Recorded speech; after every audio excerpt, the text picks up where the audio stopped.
सभी किसान भाई बहनों को नमस्कार। कृषि दर्शन कार्यक्रम में आप सभी किसान भाई बहनों का स्वागत है। किसान भाई बहनों, एक बड़ी ही खूबसूरत पंक्ति है, कोई हमसे जीत ना पावे चले चलो। जी हाँ किसान भाई बहनों, क्योंकि पिछले 1-2 साल से मॉनसून थोड़ा कम रहा है, लेकिन हमें हर परिस्थिति में एकजुट होकर आगे बढ़ते जाना है और देश को खाद्यान्न उत्पादन के क्षेत्र में पूरी तरह से आत्मनिर्भर बनाना है। और हमारी भी पूरी कोशिश रहती है कि हम हर जानकारी आप लोगों तक लगातार पहुंचाते रहते हैं। तो कृषि के क्षेत्र में क्या कुछ नया हो रहा है, ये जानने के लिए आइए सबसे पहले देखते हैं खबरें खेती की। भारतीय जल सप्ताह की शुरुआत, सिंचाई की प्रभावी योजनाएं। नए मेगा फूड पार्क हरकत में, खाद्य प्रसंस्करण से रोजगार के अवसर। गौशाला पर डाटाबेस मजबूत, पशुपालकों को नई राह और बेहतर ग्रामीण सड़कों से दूध संग्रहण बढ़ा, कोल्ड चेन से दुग्ध उत्पाद सुरक्षित। नमस्कार, खबरें खेती की में आपका स्वागत है। मैं हूं अनीता निर्वाण और खबरें विस्तार से। बढ़ते हुए ताप के कारण फसलों में जल की मांग बढ़ती है तो स्वयं मानव द्वारा जल की खपत बढ़ जाती है। जल की उपयोगिता और संरक्षण को लेकर पिछले दिनों भारतीय जल सप्ताह की शुरुआत हुई। पेश है इससे जुड़ी एक रिपोर्ट। खेत में खड़ी बड़भार लेती फसलें हों या फल लदे बाग, सभी के लिए सिंचाई जल की प्रमुख आवश्यकता स्पष्ट होती है। यूं भी जल को समस्त जीवधारियों का जीवन कहा गया है। इसी उद्देश्य से भारत सरकार द्वारा जल के उचित उपयोग और संरक्षण को लेकर जल जागरूकता अभियान छेड़ते हुए 6 अप्रैल से भारतीय जल सप्ताह का आयोजन किया गया है। इस संदर्भ में नई दिल्ली के प्रगति मैदान में एक विशिष्ट आयोजन किया गया, जिसका उद्घाटन जल संसाधन मंत्री सुश्री उमा भारती द्वारा किया गया। इस मौके पर दूरदर्शन की कृषि दर्शन टीम द्वारा तैयार एक फिल्म दूषित जल से सिंचाई की कल का प्रदर्शन किया गया, जिसे विशेष सराहना मिली। किसानों द्वारा भरपूर उत्पाद किए जाने को सही बाजार दिलाते हुए मेगा फूड पार्क की शुरुआत की जा चुकी है। हालिया आकलन बताते हैं कि यह फूड पार्क खाद्य प्रसंस्करण को ठोस आधार दिलाते हुए ग्रामीण युवाओं के लिए रोजगार सृजन कर रहे हैं। आइए देखते हैं सर्वेक्षण आधारित यह आकलन ब्यौरा। फलों के भरपूर उत्पादन से बाग हुए बागवानों की मेहनत का सही आंकलन करने और उसको बर्बादी से बचाने के लिए केंद्र सरकार के खाद्य प्रसंस्करण मंत्रालय द्वारा 17 मेगा फूड पार्क की सिफारिश की गई थी, जो आज हरकत में है। इसके अंतर्गत पंजाब, हरियाणा, आंध्र प्रदेश, तेलंगाना और ओडिशा में विशेष प्रगति देखने को मिली है। इसमें राज्य सरकार तथा निजी कंपनियां बढ़ चढ़कर भाग ले रही हैं, जो उत्पादन को बड़ा लाभ दिला रही हैं। ज्ञात हो कि इन मेगा फूड पार्क पर 2030 करोड़ की लागत का प्रावधान है। केंद्र सरकार द्वारा देशज गोवंश को संरक्षित और विकसित करने की दिशा में प्रभावी और महत्वपूर्ण कदम उठाए जा रहे हैं। इस संदर्भ में वैज्ञानिक आधार लिए एक डाटाबेस विकसित किया गया है।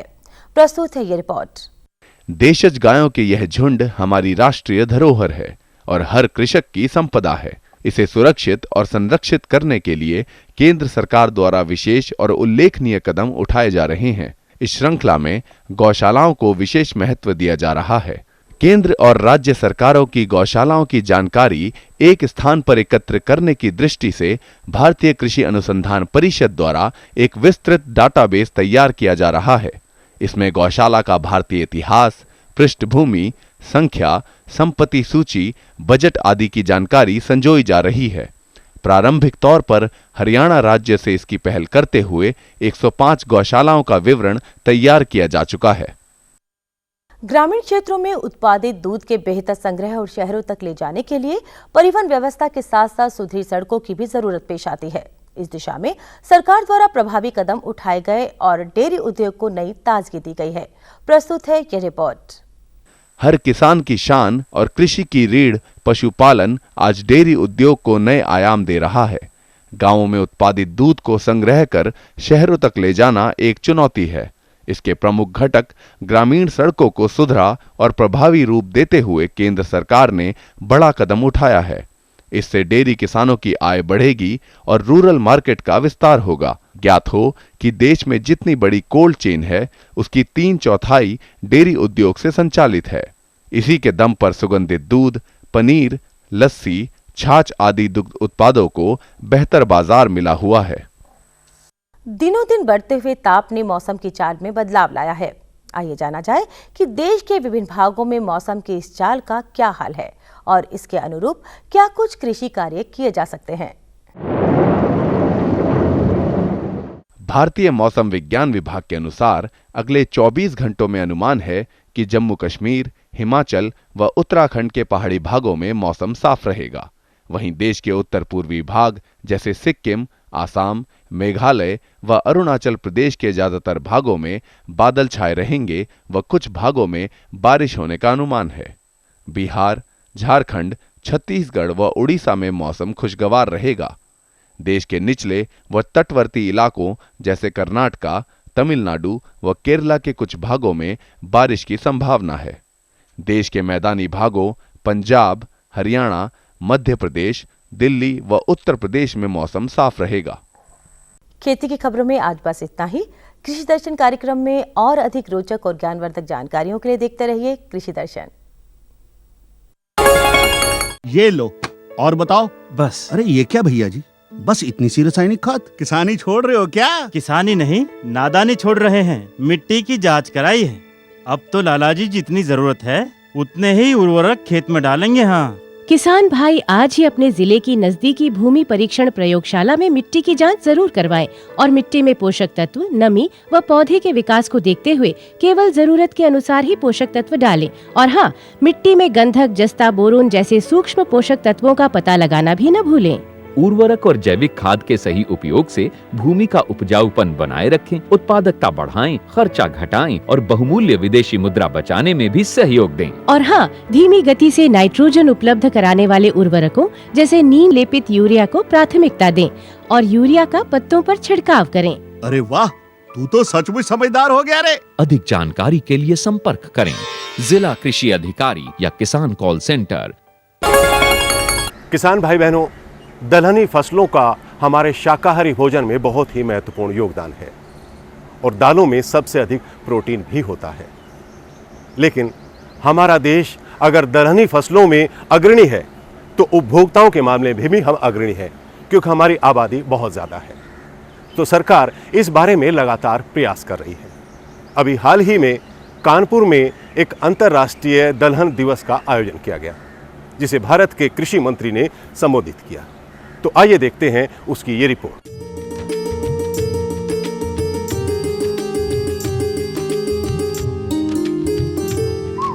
विगत दिनों भारतीय दलहन अनुसंधान संस्थान कानपुर में 1 दिवसीय अंतर्राष्ट्रीय दलहन वर्ष 2016 मनाया गया। कार्यक्रम के मुख्य अतिथि के रूप में केंद्रीय कृषि मंत्री डॉक्टर राधा मोहन सिंह थे। कार्यक्रम के अंतर्गत मुख्य अतिथि ने दलहनी फसलों की तकनीकी एवं शोध का प्रसार करने के विभिन्न अनुभवों की एक पुस्तिका का विमोचन किया। साथ ही इस अवसर पर किसानों को सम्मानित भी किया गया।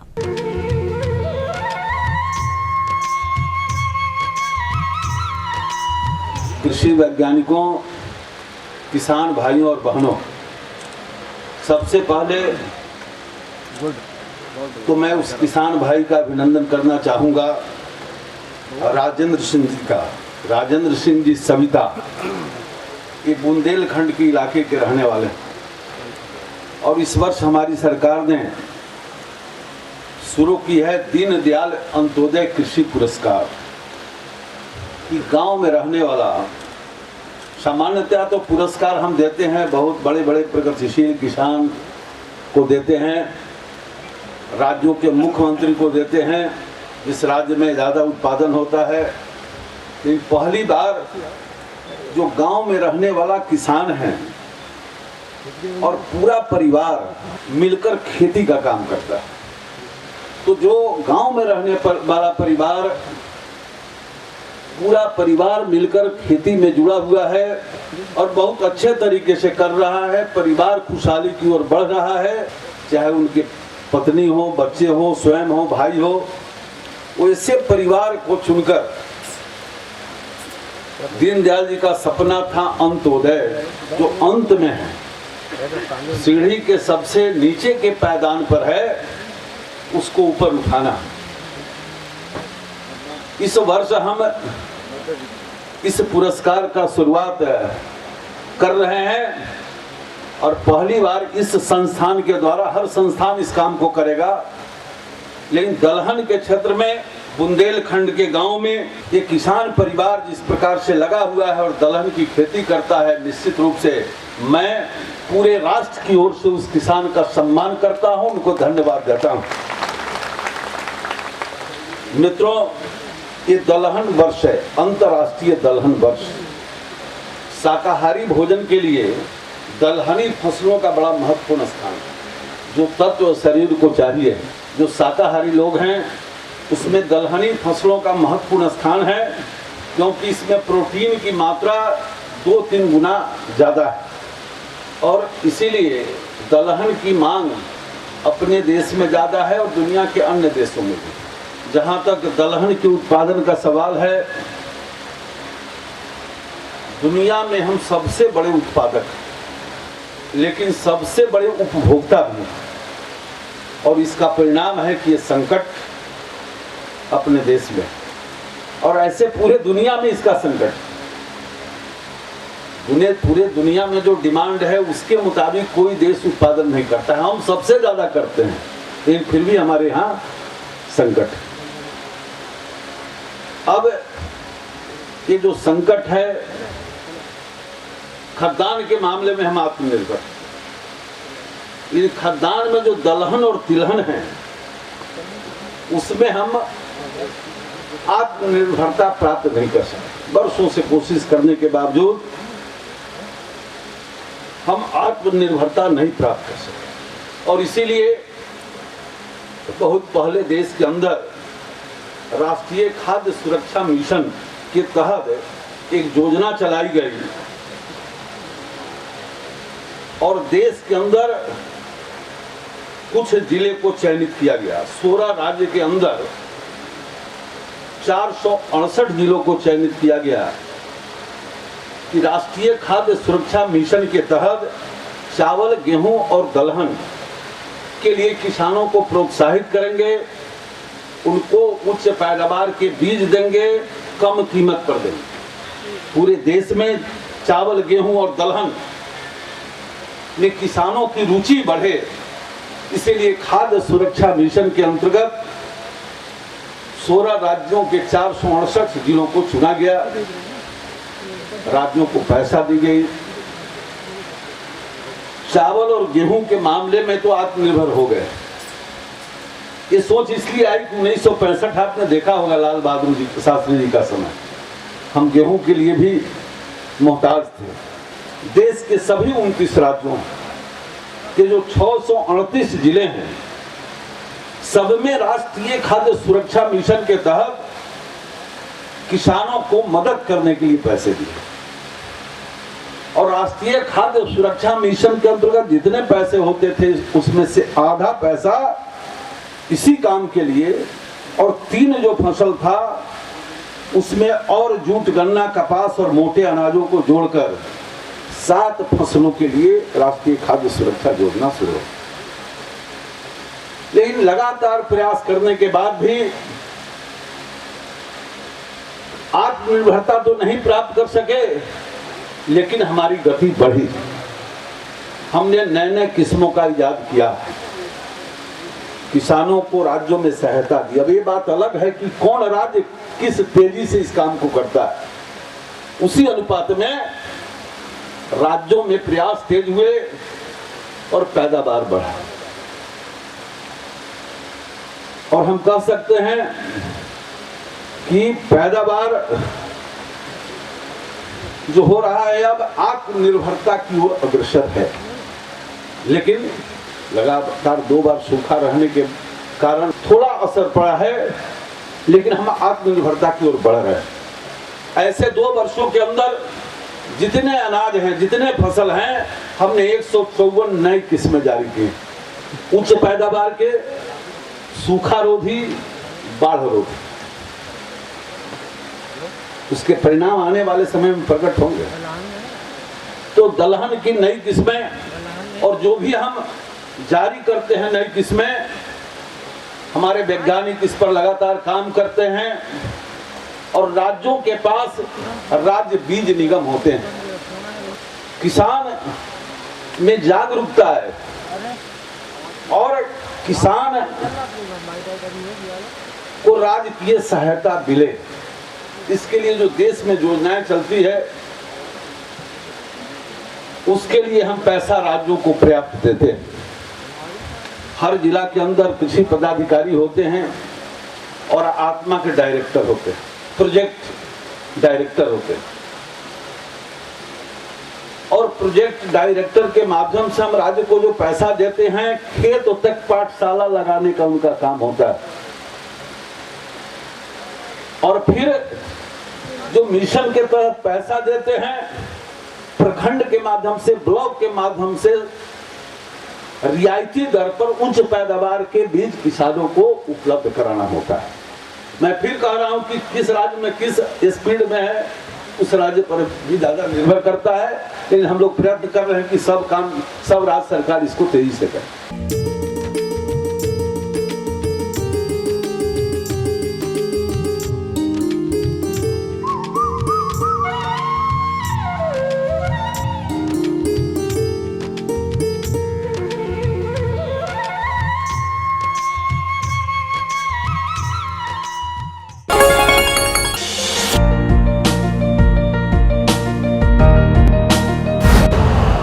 यूरिया का स्वदेशी उत्पादन 70 लाख टन बढ़ाने के लिए 6 उर्वरक संयंत्रों का उद्धार किया जा रहा है।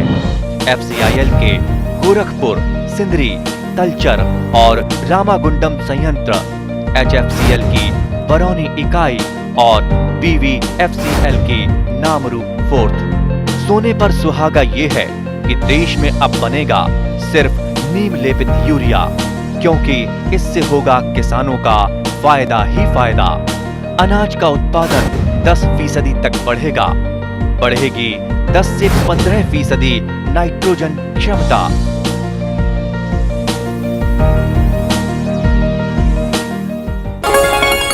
किसान भाई बहनों, आज बात करते हैं सौर ऊर्जा की।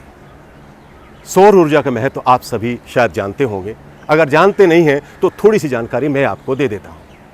सौर ऊर्जा एक प्राकृतिक स्रोत है जो हमें सूरज से मिलता है, यानी जितना सूरज चमकेगा उतनी ही हमें सौर ऊर्जा मिलेगी। लेकिन सौर ऊर्जा के उपकरण कहां से लाएं, किस तरह से सौर ऊर्जा के प्लांट लगा जाएं और किस तरह से जो सरकार सब्सिडी दे रही है किसान भाई बहनों को उसका फायदा उठाया जाए, इसकी जानकारी होना भी बहुत जरूरी है।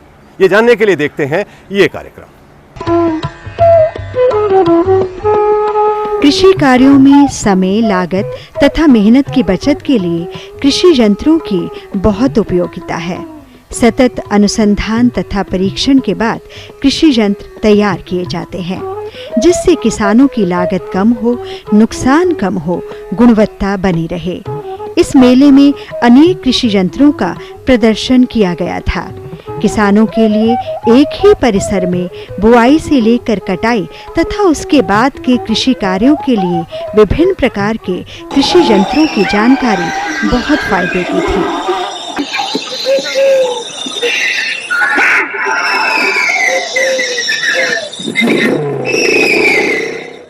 खेती मिट्टी का गुणधर्म है, पानी का कमाल है, सूर्य की किरणों का जादू है। सौर ऊर्जा कभी समाप्त न होने वाला प्राकृतिक संसाधन है। भारत जैसे देश में जहां साल भर सूर्य की रोशनी मिलती रहती है, सौर ऊर्जा ऊर्जा आपूर्ति का बेहतरीन विकल्प है, जिससे गांवों की कृषि की ऊर्जा समस्या का समाधान हो सकता है। 5 हाउस के पंप में ये पूरा सोलर पावर्ड है। सूरज की जैसे पहली किरण पड़ती है इसमें ये काम करना चालू कर देता है अपना। ये 5 HP का सोलर पंप लगा गया है। इसमें 20 प्लेटा लगी है सोलर की। तो उस प्लेट से ये सब पावर इकट्ठा करके एक सोलर का कंट्रोलर है, उस कंट्रोलर से फिर ये पावर जाके 5 HP के पंप को दी गई है, जहाँ से वो पंप पानी उठा के फिर उसका इस्तेमाल हम खेती के लिए यूज़ कर सकते हैं। इसमें 20 जो सोलर की प्लेट लगी है ये अप्रोक्सीमेटली 5 किलोवाट की लगी है। 5 किलोवाट में ये जो पावर इकट्ठा होती है इसकी डीसी पावर, ये डीसी पावर को ये 3 फेज का पंप चलाता है, ये डीसी पंप। तो ये 80 मीटर से पानी उठा लेगा, लेकिन ये हर फार्मर के रिक्वायरमेंट के हिसाब से कस्टम डिज़ाइन भी हो सकता है इसमें। एक दिन में ये 3 लाख लीटर पानी एवरेजली देगा ही देगा आपको। स्टेट वाइज इसकी सब्सिडी जो है, इसमें बहुत सारी सब्सिडी दी रखी गए, जैसे पंजाब गवर्नमेंट ने इसके ऊपर 80% या ऐसे दिए रखे, तो मोर देन एवरेजली अगर इंडिया में जाते तो आप 50% से ज़्यादा ही इसके ऊपर सब्सिडी मिल रही है आजकल। पिछले साल में लगभग 300 पंप लगाया है, और अगर राजस्थान की बात करें तो किसानों के यहाँ लगभग 4000 पंप लगा है, और महाराष्ट्र में अभी इसी साल में 4,500 पंप का सरकार ने वो किया है कि किसानों के यहाँ आने वाले 3 साल में लगाना है। तो इससे अगर किसान ये सोलर पंप लगाते हैं तो इससे उनको बहुत ज़्यादा फ़ायदा है, क्योंकि आमतौर पे खेतों में बिजली की समस्या हिंदुस्तान पूरे देश में रहती ही है। इसमें कोई बिजली का इस्तेमाल नहीं होता, और दूसरा इसमें कोई भी ऐसा मेंटेनेंस नहीं आता है लॉन्ग टर्म में, क्योंकि ये जो पैनल लगे हुए हैं इनकी लाइफ 25 साल रहती है। 25 साल की गारंटी आती है, उसमें कुछ एफिशिएंसी खाली उसका कम होता है, और उसके बाद भी अगर फिजिकल डैमेज ना हो तो पैनल को कुछ भी नहीं होता है। आपको मेन मेंटेनेंस जो करना है वो है पैनलों का साफ करना। जितना पैनल साफ रहेगा उतना अच्छे से पंप काम करेगा, बिकॉज अल्टीमेटली पैनल से ही आपका जनरेशन होती है। जितना जनरेशन हो रहा है उसी के ऊपर डिपेंड करके पंप का एफिशिएंसी काम करेगा। जहाँ तो हम सुनते हैं भाई सोलर पंप चले हैं, हमारा भी ये एंड में हमें तो कहीं मिला नहीं है सोलर का पंप। हम ये जानना चाहते हैं भाई ये कैसे मिलेगा, और हमें मिलना चाहिए, हम इसकी भी सुविधा लेना चाहते हैं। मेरे साथ बोलो ए बी। अरे नादान, बच्चे को एबीसी सिखा रहा है। अरे काम धंधे की एबीसी तू कब सीखेगा? ये देख विज्ञापन। तेरे जैसे कृषि विज्ञान सीखे हुए युवाओं के लिए भारत सरकार के कृषि मंत्रालय ने एक योजना बनाई है, ACABC। ACABC? जी हाँ, ACABC यानी एग्री क्लिनिक्स और एग्री बिजनेस सेंटर। इसके तहत कृषि विज्ञान पढ़े युवाओं का चयन होने पर उन्हें मुफ्त ट्रेनिंग दी जाती है, और हाँ, अपना कारोबार चलाने के लिए बैंक से लोन भी मिलता है। इसके साथ ही अगर युवा अपने इलाके के किसानों की खुशहाली के लिए उन्हें खेती बाड़ी व अपने कारोबार से जुड़ी लाभदायक जानकारी देते रहेंगे तो उन्हें लोन पर 36 से 44% तक की सब्सिडी भी मिलेगी। तब तो मैं जरूर सीखूंगा काम धंधे की ABC। शाबाश, चलो अपनाएं स्वरोजगार, खेती में हो विकास अपार। आपको हमारा कार्यक्रम कृषि दर्शन कैसा लगा? अपने सुझाव, प्रतिक्रियाएं एवं सवाल हमें इस पते पर भेजें। कृषि दर्शन, कमरा नंबर 10, CPC दूरदर्शन, खेलगांव, नई दिल्ली 110049। जुड़िए हमारे साथ ट्विटर पर twitter.com/कृषिदर्शन-DD, फेसबुक पर facebook.com/कृषिदर्शन-DD, और देखिए कृषि दर्शन अब YouTube पर भी youtube.com/user/कृषिदर्शन-DD। भेजें हमें मेल कृषिदर्शन-DD@gmail.com पर।